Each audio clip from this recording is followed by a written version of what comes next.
మోడీ అంశం ఒక ఎత్తు. ఫస్ట్ ఏంటంటే మామూలుగా మనోళ్ళు చెప్తుంటారు, మా తాతయ్య స్వతంత్రోద్యమం టైంలో పాల్గొన్నారు, మా తాతగారు పాల్గొనేవాడంట, గాంధీ గారు వెళ్ళినప్పుడు వెనకాల తిరిగారట, ఆయన జోలి ఏం చేత్తో పట్టుకున్నారట, ఇట్లా కొంతమంది చెప్తుంటారు. అంటే మన ఒక తెలిసిన వాళ్ళల్లో పెద్దల్లో కొంతమంది అది చెప్తుంటారు. ఇప్పుడు అంటే మా తాత ముత్తాతల వయసులో సంబంధించింది మా నాన్న లాంటి వాళ్ళు చెప్పేవారు. మా నాన్న లాంటి వాళ్ళది వచ్చినప్పుడు జై ఆంధ్ర ఉద్యమం లాంటివి ప్రస్తావిస్తారు. జై ఆంధ్ర ఉద్యమాలు, ఆ రోజున తెలంగాణ ఉద్యమాలు, లేకపోతే మద్రాసు ఉద్యమాలు ఇంకా అంతకు ముందుదే, మళ్ళీ తాతల లెక్కకే వస్తాయి. తర్వాతే కదా జై ఆంధ్ర ఉద్యమం వచ్చింది.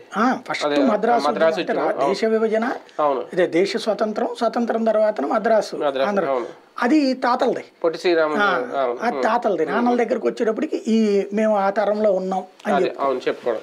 బట్ ఇప్పుడు మనమందరం గర్వంగా చెప్పుకోవచ్చు, మన వాళ్ళకి మనవరాళ్ళకి అయోధ్యలో రామాలయ నిర్మాణం జరిగేటప్పుడు మనం ఉన్నాం, మేము ప్రత్యక్షంగా చూసాం, ఇళ్లలో టీవీ